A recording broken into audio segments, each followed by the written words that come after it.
अन्नदाता अन्नदाता अन्नदाता नीत तुम्हारा अन्नदाता, पग पग पर है संग तुम्हारे अन्नदाता। लहू किसानों का बन के पसीना सींचता है धरती का सीना, मेहनत का तेरी हक दिलवाने, नई तकनीक नई खोज बताने। पशुधन को गुणवान बनाना, पौध सुरक्षा को सिखलाना, खेती के सब गुर समझाने, भारत का सरताज बनाने, आठों पहर है संग तुम्हारे अन्नदाता अन्नदाता। नमस्कार, मैं हूं शुभी मिश्रा और आप सभी दर्शकों का अन्नदाता कार्यक्रम में बहुत बहुत स्वागत करती हूं। हमारे देश का किसान जन का पोषक है, वो श्रम का देवता है, अन्नदाता है और उसमें ही भारत की आत्मा निवास करती है। ऐसे ही किसानों की प्रगति के लिए हम खेती बाड़ी से जुड़ी बहुत सी नई लाभकारी जानकारियां हर रोज सुबह आपके लिए लेकर आते हैं। तो चलिए कार्यक्रम शुरू करने से पहले देखते हैं क्या है आज के अन्नदाता में खास। अधिक उपज लेने के लिए करें देशी कपास की उन्नत तकनीक से खेती। प्रोफेसर ने बनाया घर के टेरेस को खूबसूरत बगीचा।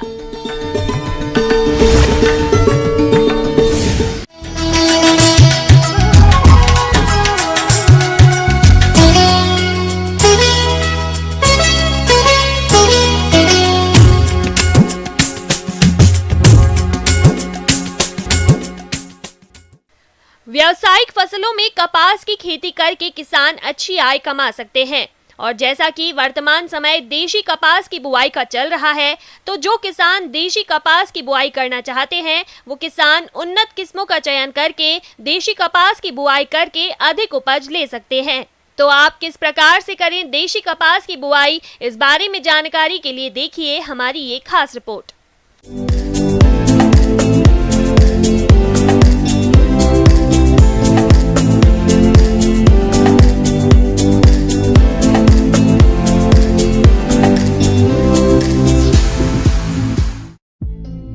सफेद सोने के नाम से प्रसिद्ध कपास एक प्रमुख रेशे वाली फसल है।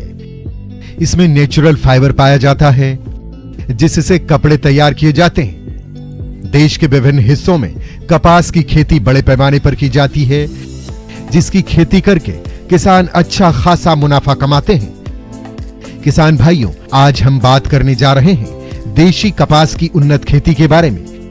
इसकी खेती के लिए दोमट से चिकनी दोमट भूमि उपयुक्त रहती है। जिन खेतों में पानी का भराव रहता है उन खेतों में इसकी खेती नहीं करनी चाहिए। किसान भाइयों, किसी भी फसल से अच्छी पैदावार लेने के लिए भूमि की अच्छी तैयारी करना बहुत ही जरूरी होता है। खेत की पहली जुताई मिट्टी पलटने वाले हल से करनी चाहिए। इसके बाद कल्टीवेटर से जुताई करके पाटा लगाकर खेत को समतल करना चाहिए। अब बात आती है खाद उर्वरक प्रबंधन की।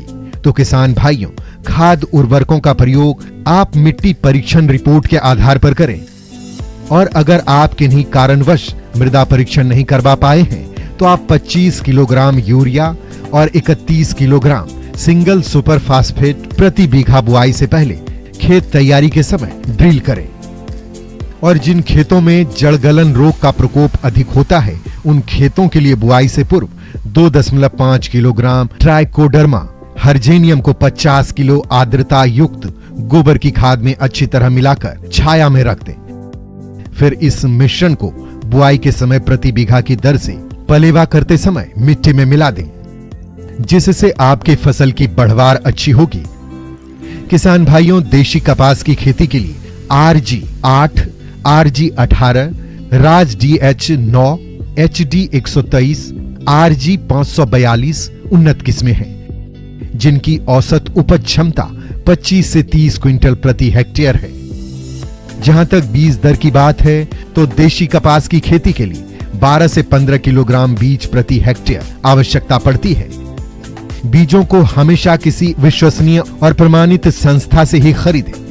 किसान भाइयों, मिट्टी या प्लास्टिक के बर्तन में देशी कपास का 3 किलो बीज लेकर ऊपर से व्यापारी श्रेणी का सांद्र गंधक का अम्ल 300 ग्राम को डालकर 2 से 3 मिनट के लिए मिक्स करें।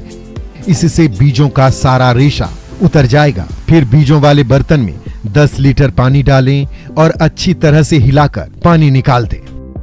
बीजों को 3 बार सादा पानी से धोएं और फिर चूने वाले पानी यानी कि सोडियम बाइकार्बोनेट 50 ग्राम प्रति 10 लीटर पानी में 1 मिनट के लिए धोएं।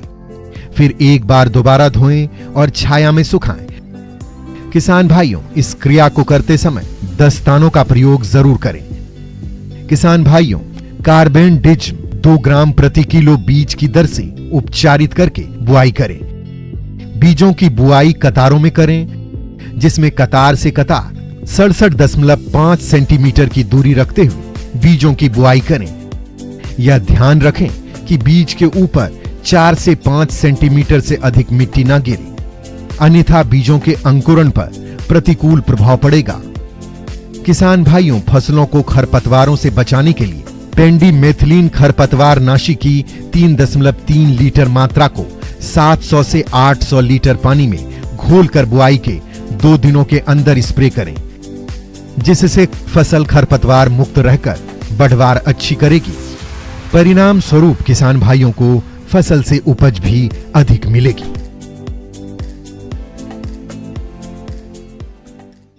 किसान भाइयों, अब लेते हैं एक छोटा सा ब्रेक।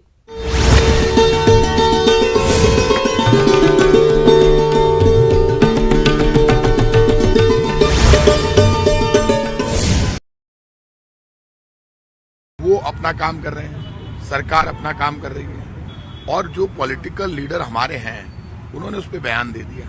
अब ये मामला बड़ा हो गया। जब ये मामला प्रभारी रंधावा साहब और ऑल इंडिया कांग्रेस कमेटी देख रही है तो ऐसे मामले में मैं क्या बयान दूं? ये हमारा एक परिवार है और इस परिवार में जब बड़ा परिवार होता है, कांग्रेस एक बहुत बड़ा परिवार है, समुद्र है। अब इतना बड़ा कांग्रेस का समुद्र है जिस पर देश भरोसा करता है। जब राहुल गांधी आवाज देते हैं तो उस आवाज से इतना डर जाती है बीजेपी करप्शन के खिलाफ कि उनकी सदस्यता समाप्त कर देती है। तो कांग्रेस एक पावर है और इस कांग्रेस के समुद्र में हमारा बहुत बड़ा परिवार है। उसमें सब लोग अपनी अपनी बात कहते हैं, लेकिन उस बात का को कैसे सम्मान देना है, कैसे उस कोई माहौल है तो उसको ठीक करना है, वो सब काम ऑल इंडिया कांग्रेस कमेटी का वो रंधावा साहब देख रहे हैं। तो वो अपने आप इस पे बोल चुके हैं, अब इस पे मेरा बोलना ठीक नहीं है। और सचिन पायलट जी राजस्थान विधानसभा के सदस्य हैं। राजस्थान विधानसभा के 5 बजट सत्र पूरे हो गए। एक शब्द अगर वो बोले होते, क्योंकि इससे बड़ा लोकतंत्र में मंच नहीं, वो कबीना के अंदर उप मुख्यमंत्री रहे, 18-19 महीने रहे, कबीना की बैठक में प्रस्ताव लाकर बात करते तो सब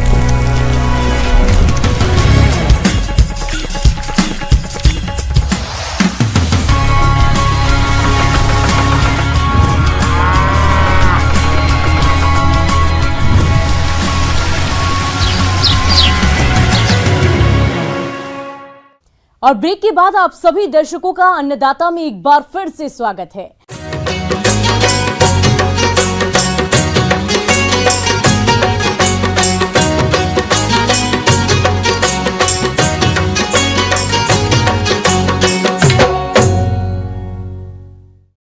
हरा भरा बगीचा घर की खूबसूरती और माहौल को अच्छा बनाता है।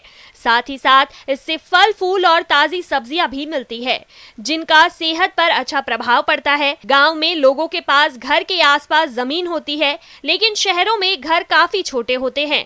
यदि किसी को अपने लिए बगीचा बनाना हो तो उसके पास सिर्फ टेरेस या बालकनी का ही विकल्प बचता है। ऐसे में घर के टेरेस पर गार्डन बनाया है गणित के प्रोफेसर SK मल्होत्रा ने। तो इन्होंने घर के टेरेस पर गार्डन किस प्रकार से बनाया, आइए जानते हैं खुद इन्हीं से।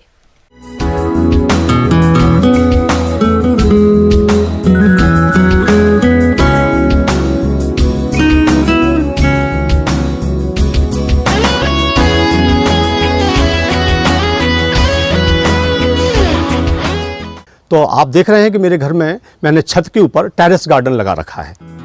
किचन या टेरेस गार्डन के लिए ऐसे स्थान का चयन करें, छत के ऊपर बरामदा या खिड़की के छज्जे, घर में खुले स्थान जहां पर सूर्य की रोशनी तथा पानी की सप्लाई की समुचित व्यवस्था हो, वहां पर गृह वाटिका बेहतरीन तरीके से स्थापित कर सकते हैं, क्योंकि पौधे सूर्य की रोशनी एवं पानी प्राप्त कर अच्छी गुणवत्ता की सब्जियां और फलों का उत्पादन देते हैं। निर्माण कैसे किया है आप समझेंगे इस चीज को ध्यान में रखते हुए हमने एक लोहे का स्टैंड बनाया 1 फुट ऊंचा, और फिर उस लोहे के स्टैंड को चारों तरफ हमने तैयार करवाया, और उसके बाद हमने ग्रो बैग्स बुलवाए, मार्केट से ग्रो बैग्स बुलवाए, अलग अलग साइज के ग्रो बैग्स से 3x6x1। आप मेरे घर में मेरी छत पे आप देख सकते हैं 3x6x1 के ग्रो बैग्स हैं, कुछ 2x4x1 के ग्रो बैग्स हैं, कुछ 1x1 के ग्रो बैग्स भी हैं। इस प्रकार से अलग अलग ग्रो बैग्स को हमने बुलवाया कि इसको हम इस प्रकार से तैयार करेंगे कि हम इसमें बहुत अधिक मिट्टी का उपयोग नहीं करेंगे, क्योंकि अगर अधिक मिट्टी का उपयोग करेंगे तो छत पर वजन बढ़ेगा, और हमें छत पर वजन बिल्कुल नहीं बढ़ाना है। नारियल पानी पीने के बाद लोग उसको फेंक देते हैं, तो जो फेंका हुआ नारियल है तो उसमें बहुत सारे न्यूट्रिशंस रहते हैं, तो उस नारियल को हमने मार्केट से 1000 नारियल हमने अपने छत पर बुलवाया, और हमने एक एक ग्रो बैग में 15 से 20 नारियल को बिछाया। नीचे हमने सतह पर सबसे पहले नारियल की परत बिछाई, उस नारियल के परत के ऊपर बर्मी कंपोस्ट जो खाद होता है उस कंपोस्ट खाद को, बर्मी कंपोस्ट को बिछाया, उसके ऊपर मिट्टी बिछाई। इस प्रकार से हमने अपने ग्रो बैग्स को तैयार किया, फिर उसमें हमने बीज रोपण किया। तो इस प्रकार से हमारे जो वजन है उसका वजन भी बहुत अधिक नहीं हुआ, और हमारे ये पूरा खेत हमने ये जो प्लेटफॉर्म तैयार किया है वो प्लेटफॉर्म हमारा तैयार हो गया। आप देख रहे हैं हमने इसमें सबसे पहले देखे तो धनिया, जो हमारे हर सब्जी में उपयोग में आता है, धनिया हमने लगा रखा है। हमने अपने घर पे भिंडी लगा रखी है, हमने अपने घर पे करेला लगा रखा है, हमने अपने घर पे लौकी लगा रखी है, ऑर्गेनिक देसी टमाटर बो रखा है, इसके बाद ऑर्गेनिक मिर्ची है। इसके बाद आप देखेंगे तो बेल पर हमने क्या स्ट्रक्चर में साथ में ये ध्यान रखा है कि जो बेल वाली सब्जियां होती हैं, बेल वाली सब्जियों को हम छत पे नहीं फैला सकते थे, तो उनके लिए हमने जाल लगवाया।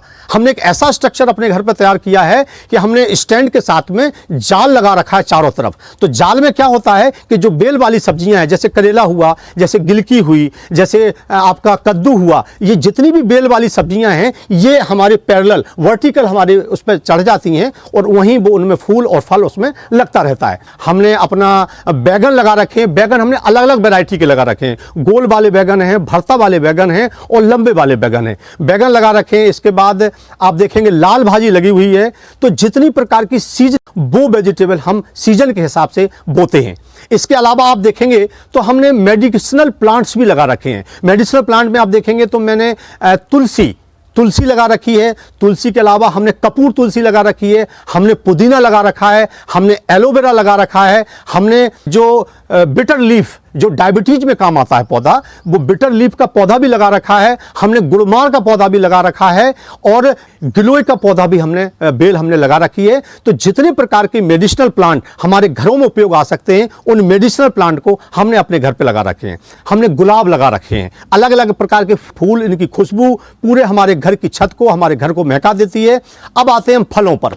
तो हमने फलों में क्या किया है, हमने 6 फुट का एक ड्रम खरीदा, उस ड्रम में हमने चारों तरफ होल करवाए जिससे कि एयर उसमें क्रॉस हो सके, और उस ड्रम में हमने क्या किया है, उस ड्रम में भी मिट्टी अधिक ना हो, क्योंकि अगर ड्रम हम 6 रख देंगे और उसमें पूरा मिट्टी भर देंगे तो वजन बढ़ेगा छत पर। तो इस बात का ख्याल रखते हुए उस ड्रम में हमने 3 लेयर बनाई। पहली लेयर नारियल पानी, फिर हमने खाद डाला बर्मी कंपोस्ट, फिर दूसरी लेयर नारियल, फिर कंपोस्ट, फिर मिट्टी, फिर नारियल। इस प्रकार से 3 लेयर नारियल की रखी जिससे कि हमें कम से कम मिट्टी और कम से कम खाद उसमें डालना रहे, और वो जो नारियल उसमें रहता है वो नारियल 4 साल में सड़ता है। तो नारियल में पानी स्टोर होता है, उसके अंदर न्यूट्रिशनल वैल्यू रहती हैं, तो जो जड़ रहती है पौधे की वो पानी उसको मिलता रहता है, उसको भोजन मिलता रहता है। तो इस प्रकार से उसमें वजन भी अधिक ना हो और नारियल के से हमारा उसको भोजन भी पौधे को मिलता रहे। तो हमने यहाँ 6 ड्रम लगा रखे हैं। उन 6 ड्रम में आप नींबू लगा रखा है, जिसमें नींबू आपने देखे होंगे अभी नींबू लगे हुए हैं।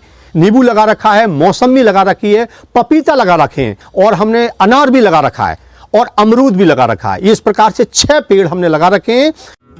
कंटेनर और गमलों में लगे पौधों की समय समय पर देखरेख करना बहुत जरूरी होता है। पौधों की सिंचाई मौसम, पौधे की आवश्यकता और मिट्टी के प्रकार पर करनी चाहिए। सर्दी के मौसम में पौधों को पानी की आवश्यकता कम होती है और गर्मी के मौसम में अधिक।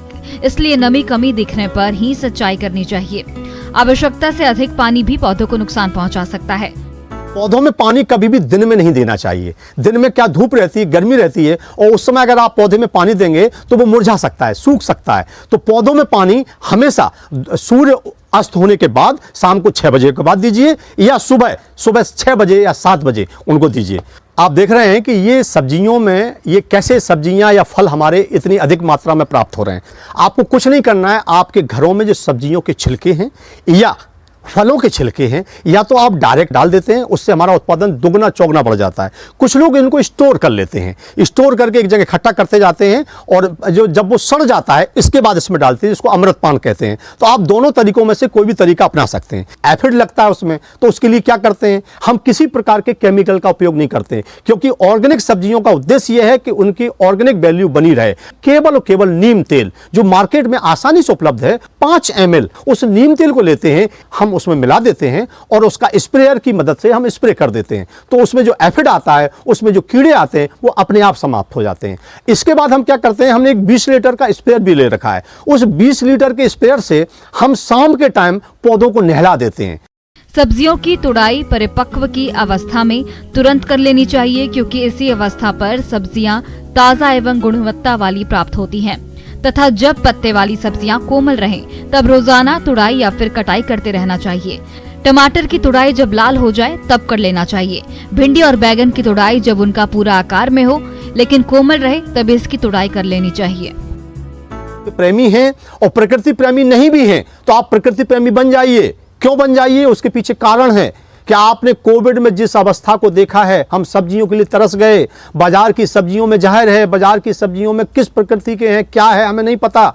आप अपने घरों पर ऑर्गेनिक किचन गार्डन लगाइए और शुद्ध और ऑर्गेनिक सब्जियों को प्राप्त करिए।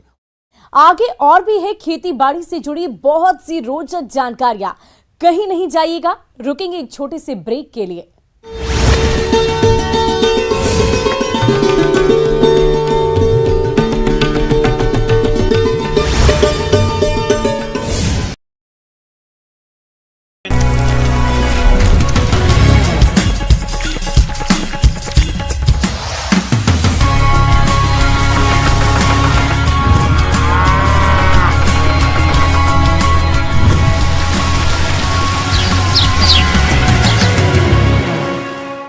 ब्रेक के बाद एक बार फिर से आप सभी दर्शकों का अन्नदाता का किसान भाइयों, आपके पशु समय पर गर्भधारण करें और उनसे अच्छे बछड़े बछड़ियां प्राप्त हो, इसके लिए गर्भवती पशुओं की खास देखरेख की जरूरत है। लेकिन अक्सर पशुपालक को इनकी देखरेख की पूरी जानकारी नहीं होती, जिससे उन्हें काफी नुकसान होता है। इसीलिए आज हम आपके लिए गर्भवती पशुओं की सही देखरेख और प्रबंधन के बारे में जानकारी लाए हैं, जिसे हमारे बीच साझा कर रहे हैं डॉक्टर आलोक पांडे।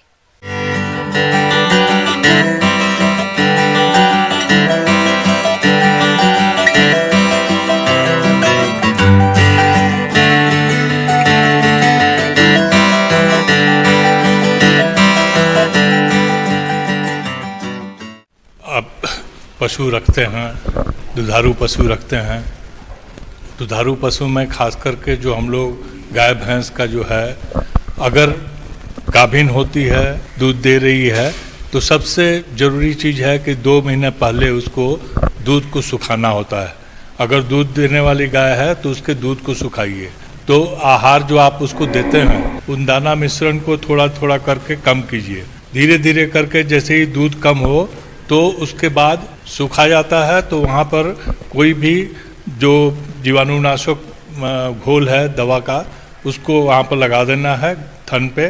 और ये जरूर ध्यान रखना है कि हमारे जो गाय है वो जो हमने दाना मिश्रण जो कम किया था, फिर उसको धीरे धीरे पुनः स्थापित करना है, उसको ज़्यादा देना है।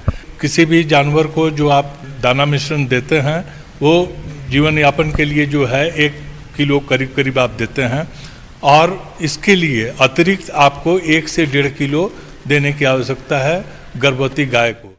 गर्भवत पशु के गर्भ का विकास 6 से 7 माह के दौरान तीव्र गति से होता है, इसलिए उस पर विशेष ध्यान देने की जरूरत होती है। गर्भवत पशु को चराने के लिए अधिक दूर तक नहीं ले जाना चाहिए और उबड़ खाबड़ रास्तों पर नहीं घुमाना चाहिए। उठने बैठने के लिए पर्याप्त स्थान देने की जरूरत होती है। पशु जहां बंधा हो उसके पीछे के हिस्से का फर्श आगे से कुछ ऊंचा उठा होना चाहिए। और दूसरी ये है कि जैसे जैसे प्रसव का समय नज़दीक आता है, आप उस समय बच्चा होने के समय में आपको पता लग जाता है कि बच्चा होने वाला है। कभी कभी गाय खड़े अवस्था में बच्चा देती है, कभी बैठ के बच्चा देती है। तो गाय अगर खड़े अवस्था में बच्चा देगी तो बच्चा जो है वो गिर सकता है और उसको चोट लग सकती है। इसलिए उस समय आप जब बच्चा देने का समय आए तो निश्चित रूप से वहाँ पर आप जो पशु अटेंडेंट है वहाँ निश्चित रूप से रहे और उसको सहारा दे के बच्चे को निकाले, और जितना जल्दी हो सके उतना जल्दी उसके प्लासेंटा को हटाना है। गाय जो है जो बाछी के ऊपर में या बाछा जो भी पैदा हुआ है उसके ऊपर में जो श्लेष्मा लगा रहता है उसको चाट चाट के हटाती है। तो और दूसरा ये है कि बिल्कुल ध्यान देना है कि झेर जो है वो उसको प्लासेंटा को कभी भी जानवर नहीं खाए, क्योंकि वे प्लासेंटा अगर खा लेगी तो आगे का दूध एकदम सूख जाएगा। और दूसरा ये है कि आप उसको जो आप अभी गुड़ है, हल्दी है, इन सब चीज़ों को हम लोग उसको देते हैं। पशु को अगर बयाने में कोई परेशानी आए तो नजदीकी पशु चिकित्सक से तुरंत संपर्क करें।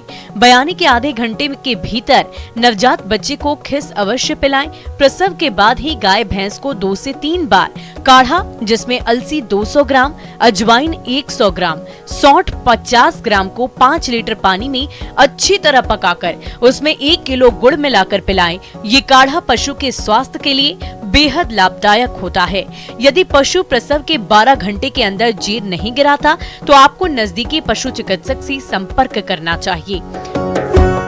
तो आप इन सब छोटी छोटी चीज़ों को अगर ध्यान रखते हैं तो हमारे किसान भाई जो है वो इससे पशुपालन से लाभ ले सकते हैं।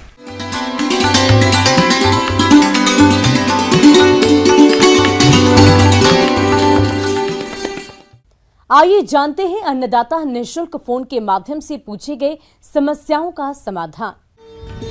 अन्नदाता निःशुल्क फोन संपर्क सेवा के माध्यम से पूछे गए प्रश्नों में से आज हमने जिस प्रश्न को कार्यक्रम में शामिल किया है उसे पूछा है ग्राम पालरा, जिला टोंक के कृषक महेंद्र सिंह ने। ये खरबूजा की खेती के बारे में जानकारी चाहते हैं। तो महेंद्र सिंह जी, आपकी जानकारी के लिए प्रस्तुत है कार्यक्रम का ये अंश।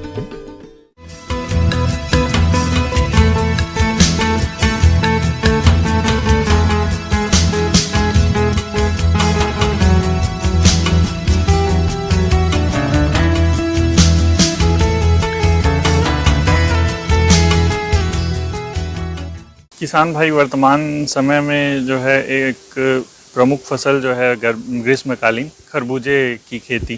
तो आज मैं आपको खरबूजे की वैज्ञानिक खेती किस प्रकार कर सकते हैं उसकी जानकारी दूंगा। अब हम बात कर लेते हैं इसकी किस्मों की कि इसके जो खरबूजे की फसल है उसमें कौन कौन सी किस्मों का चयन जो है कृषकों को करना चाहिए। तो सबसे पहले हम बात करते हैं पूसा सरबती जो है, ये शीघ्र पकने वाली एक खरबूजे की किस्म है और इसमें एक जो किस्म है वो पूसा मधुरस, और इसके साथ साथ एक इसकी जो विशेष किस्में बोल सकते हैं दुर्गापुर मधु, और इसके साथ साथ एक और इसकी जो अन्य किस्म है वो है पूसा रसराज। इसका फल जो है चिकना होता है, धारीदार रहित होता है, इसमें मतलब धारी नहीं रहती है, और गुदा जो है इसका मीठा होता है, और इसकी उपज लगभग 200 से 250 क्विंटल प्रति हेक्टेयर तक हम ले सकते हैं। खेती करने के लिए खेत की गहरी जुताई के बाद 2 बार कल्टीवेटर और आवश्यकता अनुसार रोटावेटर तथा पाटा चलाकर खेत तैयार करें। अगर खरबूज की फसल में पोषण प्रबंधन की बात की जाए तो इसमें जो है विशेष ध्यान देने की आवश्यकता होती है। तो इसके लिए हम सबसे पहले जो है 25 से 30 टन अच्छी पकी हुई गोबर की खाद के लिए सहायक होता है। और हम बात करें अगर रासायनिक खाद की तो नाइट्रोजन, फास्फोरस, पोटास की इसमें मात्रा जो है 80, 60 और 60, और बीज दर जो है इसके लिए 4 किलोग्राम बीज की आवश्यकता पड़ती है प्रति हेक्टेयर की दर से। तो इसके लिए सबसे महत्वपूर्ण है बीजोपचार। तो खरबूजे की फसल के जब हम बीज बोते हैं इसके लिए, तो बीजों को थायरम से जो है 2 ग्राम प्रति किलोग्राम बीज की दर से हमको अच्छी तरीके से बीज उपचार कर लेना चाहिए, जिससे फफूंद जनित होने वाले रोगों से इसका बचाव किया जा सकता है। खेत में लगभग 50 सेंटीमीटर चौड़ी और 30 से 40 सेंटीमीटर गहरी नालियां बना लें। एक नाली से दूसरी नाली की दूरी फसल की बेल की बढ़वार के अनुसार 1.5 मीटर रखें। बुआई से पहले नालियों में पानी लगा दें। जब नाली में नमी की मात्रा बीज बुआई के लिए उपयुक्त हो जाए तो बुआई के स्थान पर मिट्टी भुरभुरी करके 0.50 से 1.0 मीटर की दूरी पर बीज बोएं। तो किसान भाइयों, ये थी मेरे द्वारा बताई गई खरबूजे की खेती की कुछ विशेष बातें, जिनका आप ध्यान रख के आप खरबूजे की फसल का अधिक से अधिक उत्पादन ले सकते हैं।